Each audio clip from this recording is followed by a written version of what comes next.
ఏంట్రా బాబు అంటే రేపు త్రాగునీరు కావాలి కదా, ఒకవేళ వానలు పడి ఇదేం దరిద్రం, పెళ్లి కూతురుని తీసుకురమ్మంటే ఎవడో ఏదో చెప్పాడంట. అటప్పుడు అసలు వర్షాలు ఎప్పుడు పడతాయి కృష్ణానదికి? ఆగస్టు సెప్టెంబర్ అక్టోబర్లో వానలు పడతాయి. కృష్ణా నదికి ఆగస్టు సెప్టెంబర్ వస్తాయి.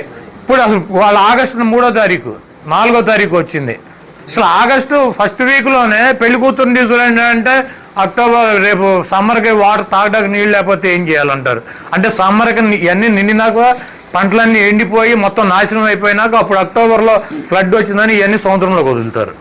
కాబట్టి రైతాంగాన్ని ఇబ్బంది పెడుతున్నారు. వాళ్ళకి ఎరువులు కావాలంటే ఓటీపీలు కావాలి, వెళ్ళి అక్కడ గంటల షాపులో కూర్చోవాలి. ఎరువులు ధరలు పెరిగినాయి. ఆక్వా రైతాంగం ఉంది మనకు 1-2 మండలాల్లో. ఆక్వా రైతులు ఇబ్బంది పడుతున్నారు, సామాన్యమైనటువంటి ప్రజలు ఇబ్బంది పడుతున్నారు. రాజకీయ పార్టీలలో ఉన్నటువంటి నాయకత్వం మీద దొంగ కేసులు పెడుతున్నారు.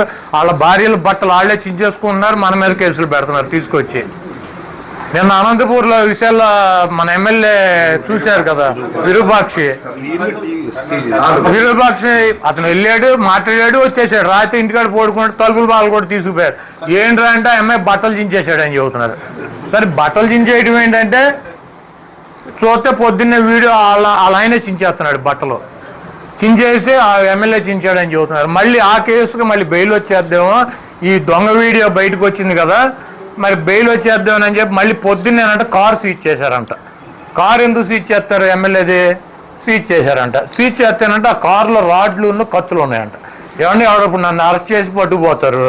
మా తమ్ముడో శేషాన్నో శ్రీనునో ఒకవేళ నా కారులో కత్తులు రాడ్లు ఉన్నా కూడా ఈ అడుగులు వస్తారని తీసేస్తాడు కదా, ఉంచుతారా? దాంట్లో పెట్టి ఉంచుతారా? ఆల్రెడీ పోలీసు వాళ్ళు పట్టుకున్నాక ఈ కారులో పెట్టుకుని కూర్చున్నాడు. డాష్ బోర్డు పైన ఒకటి, సీట్లో ఒకటి, బయటికి కనపడేది. అంటే ఇంకో కేసు పెట్టాలి, దాంట్లో బెయిల్ రాకుండా ఉండాలి. ఇటువంటి కార్యక్రమాలన్నీ చేస్తారు. వీటన్నిటికీ సిద్ధపడదాం. జగన్మోహన్ రెడ్డి గారు 2029లో ముఖ్యమంత్రి అవుతారు. వాళ్ళు ఏదో మేము అధికారం ఉంది కదా అని చెప్పి చేస్తున్నారు. 29లో జగన్మోహన్ రెడ్డి గారు అధికారంలో వచ్చినాక ఈ కార్యక్రమాలు ఎవరెవరైతే ఏ కార్యక్రమాలు చేశారో దానికి 10 అనుభవిస్తారు.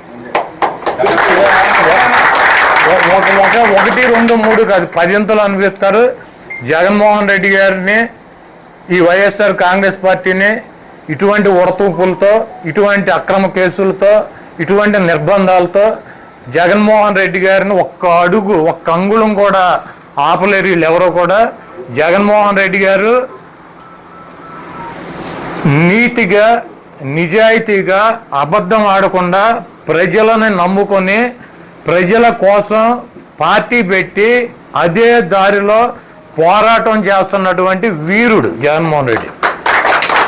ఇటువంటి జగన్మోహన్ రెడ్డి లాంటి వీరుడిని కుక్కమూతి పిందెలు ఈ రాజకీయం కోసం భార్య బట్టలు చించేటువంటి పార్టీలు, రాజకీయాల్లో 4 ఓట్ల కోసం అర్థమైనటువంటి అబద్ధాలు చెప్పేటువంటి ఈ రాజకీయ నాయకులకి జగన్మోహన్ రెడ్డి గారికి నక్కకే నాగలోకానికి ఉన్నంత డిఫరెన్స్ ఉంటుంది. ఈ డిఫరెన్స్ ఇప్పటికే రాష్ట్ర ప్రజలు గుర్తించారు. తప్పకుండా జగన్మోహన్ రెడ్డి గారికి మనందరం కూడా మద్దతుగా ఉందాం. మీరు ఇప్పుడు జగన్మోహన్ రెడ్డి గారికి చెప్తారు కులాల మధ్య అంటే వైసీపీ కుంపట్లు పెడద్దంట, కులాల మధ్య వైసీపీ కుంపట్లు పెడద్దని చెబుతున్నారు. మీరు చూసుకోండి, ఈ 20 రోజుల్లో మా పార్టీ వైసీపీ మీరు గ్రహించే ఉంటారు, లేకపోతే నేను కూడా గ్రహించాను, చాలామంది మాట్లాడుకుంటున్నది. ఇది అనంతపూర్లో తోపు చంద్రశేఖరు, పరిటాల సునీత, అంటే ఆయనేమో రెడ్డి, ఈవిడేమో కమ్మ, వాళ్ళిద్దరి మధ్యలో చిన్న గొడవలు ఉన్నాయి. ఒకే కాన్స్టిట్యుయెన్సీ పోటీ చేస్తారు, ఏం మాట్లాడుకుంటారు, తిట్టుకుంటారు. అది ఎప్పటి నుంచో ఉంది అది అక్కడ.